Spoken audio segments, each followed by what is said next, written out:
एक बार फिर से नया सियासी एटम बम फोड़ने वाले हैं। जी हां, खबर है इस बार 48 सीटें राहुल गांधी ने टारगेट किया है, 48 सीटों को। और हड़कंप मचाने वाली खबर है, जरा ध्यान से सुनिएगा, क्योंकि 48 लोकसभा सीटों पर वोट चोरी का खुलासा करने की बातें सामने आ रही हैं। और अगर इस खबरों में दम हुआ तो एक बार फिर से राहुल गांधी सियासी एटम बम फोड़ने वाले हैं। 48 लोकसभा सीटें वो कौन सी है जहां पर कांग्रेस ने गड़बड़ी की सूची बनाई है, और उस 48 सीटों पर पूरे होमवर्क के साथ राहुल गांधी ठीक वैसे ही खुलासा करेंगे जैसे कि उन्होंने चंद रोज पहले किया था। और दावा यह किया था ना कि पिक्चर अभी बाकी है, तो क्या वाकई में पिक्चर अभी बाकी है? 48 सीटों का जिक्र क्यों किया जा रहा है? यह वो 48 सीटें हैं जिस पर बीजेपी जीती थी और जीत का मार्जिन 50,000 से कम था। जी हां, 50,000 से कम। और यह खुलासा ठीक वैसे ही खुलासा होगा जैसे कि राहुल गांधी ने पहले किया था, जैसे हमने आपको बताया। और बकायदा 7 से 8 चरणों में इन खुलासे को करने का जिक्र किया जा रहा है। तो फिर ये वो सीटें कौन सी हैं जिसको बकायदा राहुल गांधी ने टारगेट करके होमवर्क के साथ खुलासा करने का जिक्र किया है? और याद करिए, राहुल गांधी ने यह भी कहा था कि मैं सबूत के आधार पर यह साबित कर दूंगा अगर चुनाव आयोग हमें डाटा दे देता है कि पीएम मोदी चोरी से प्रधानमंत्री की कुर्सी पर बैठे हैं। मगर इस बार 48 लोकसभा सीटों पर खुलासा करने का दावा राहुल गांधी कर रहे हैं। गौर कीजिएगा, एक बात और है, वो ये कि चुनाव जो हुए हैं लोकसभा के 2024 के, तब लोकसभा चुनावों में बीजेपी 240 सीटें लेकर आती है, यानी कि 240 सीटें जीतती है। वही बीजेपी जो 2019 के चुनाव में 300 प्लस सीटें लेकर आई थी, वही बीजेपी 240 पर अटक जाती है। और राहुल गांधी का संदेह यही है, 63 सीटों पर नुकसान हुआ था बीजेपी को, याद करिए। और ऐसे में बीजेपी जिन सीटों पर जीती, जहां पर जीत हार का मार्जिन महज 25,000, 20,000, 15,000, 30,000, उन सीटों को टारगेट करके राहुल गांधी एक और नया सियासी एटम बम फोड़ने की तैयारी कर रहे हैं। गौर कीजिएगा, एक बात और जो खुलासा करने की बात कर रहे हैं राहुल गांधी। अभी राहुल गांधी ने जब से यह दावा किया वोट चोरी का, ममता देवी, शुकुन रानी, आदित्य श्रीवास्तव, ये तमाम ऐसे चेहरे हैं जिनके खुलासे हो रहे हैं नाम के।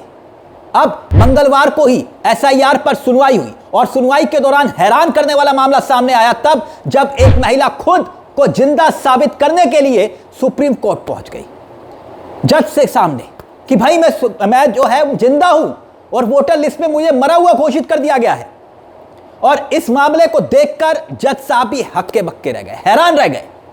वो खबर भी हम आपको बताएंगे। मगर 48 लोकसभा सीटों पर गड़बड़ी का आरोप, तो क्या बीजेपी की नींदें एक बार फिर से उड़ाने वाले हैं राहुल गांधी और चुनाव आयोग की भी? राहुल गांधी के खुलासे के बाद एक बात जरूर हुई, वो ये कि देश जागरूक हुआ वोटर लिस्ट को लेकर।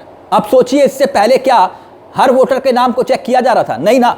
जैसे ही राहुल गांधी ने खुलासा किया, उसके बाद एक के बाद एक कई मामले सामने आ रहे हैं। ममता देवी, जिनका हमने जिक्र किया, कौन है जिसकी उम्र 124 साल, इस पूरे जहान में 124 साल की उम्र वाला कोई व्यक्ति नहीं है।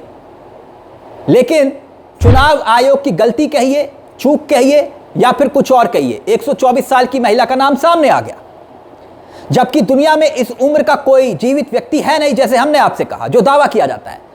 मगर एक के बाद एक नाम खोजे जा रहे हैं। राहुल गांधी ने दावा किया कि 48 सीटों पर वो खुलासा करने जा रहे हैं, 48 सीटों पर, यानी पिक्चर अभी बाकी है, पिक्चर अभी बाकी है। तो फिर ये ट्रेलर था जो राहुल गांधी ने पहले दिखाया था, और उसी को लेकर चुनाव आयोग में हड़कंप मचा हुआ है।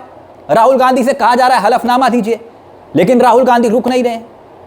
अब याद कीजिए, एक विधानसभा में 1 लाख संदिग्ध वोटर के प्रमाण चुनाव आयोग के ही दस्तावेज से राहुल गांधी ने दिए थे। और अब एक और हैरान करने वाला मामला, तेजस्वी यादव अलग से खुलासा कर रहे हैं। बिहार के चेहरे तेजस्वी यादव क्या कह रहे हैं? कह रहे हैं कि भाई गुजरात के लोग जो है बिहार के वोटर बन रहे हैं। यकीन नहीं होता तो बकायदा तेजस्वी यादव ने जो ट्वीट किया है वो आपकी स्क्रीन पर है, बेकूबाई का जिक्र कर रहे हैं। ये भीकूबाई कौन है?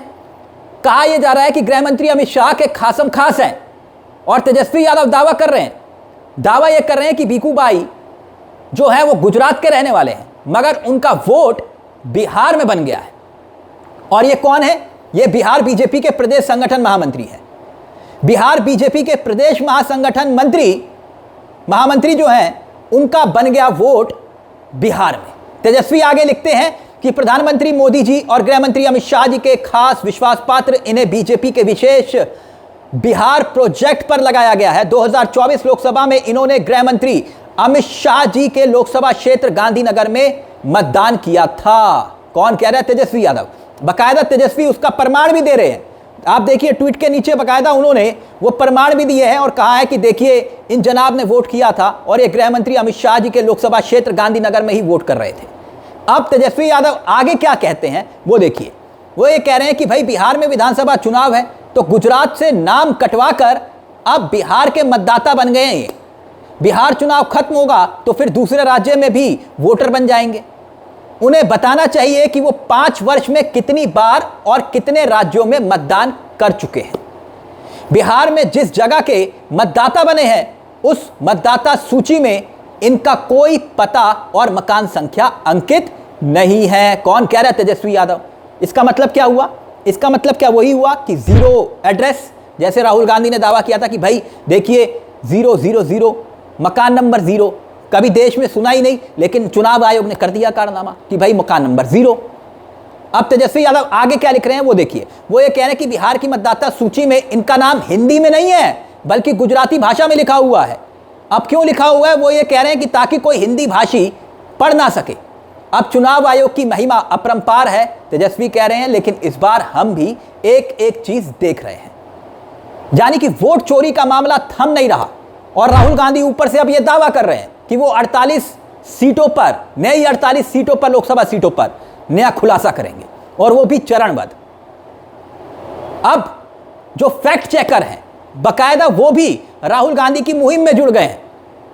कुछ तो ये साबित करने में जुटे हैं कि राहुल गांधी झूठ बोल रहे हैं और कुछ ये साबित कर रहे हैं कि देखिए राहुल गांधी जो सबूत दे रहे हैं वो सच है।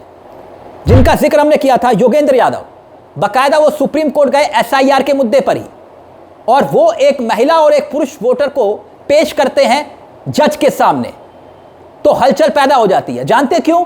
क्योंकि वो दोनों चुनाव आयोग की वोटर लिस्ट में मरे हुए हैं।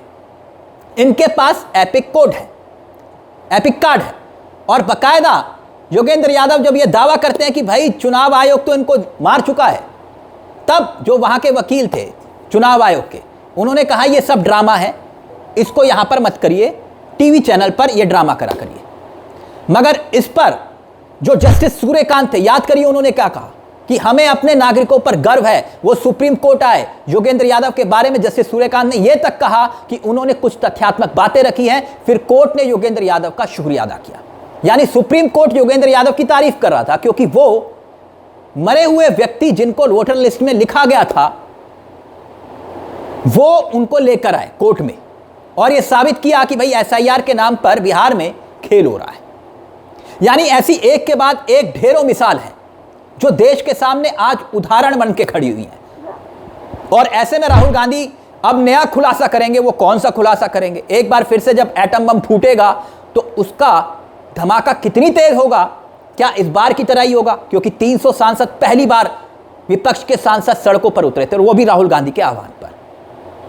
तो अब पिक्चर बाकी है, ये ट्रेलर था और जब पिक्चर आएगी तो फिर 48 सीटों पर अगर खुलासा होगा तो क्या मोदी और अमित शाह अपनी सरकार बचाने में कामयाब होंगे? ये भी एक बड़ा सवाल है, क्योंकि सरकार की नैतिकता पर ही राहुल गांधी सवाल खड़ा करना चाह रहे हैं। इस मुद्दे को लेकर दोस्तों आपकी क्या राय है हमें कमेंट बॉक्स में जरूर बताइएगा। मुझे तिलक चावला को दीजिए इजाजत। नमस्कार, जय हिंद, जय भारत।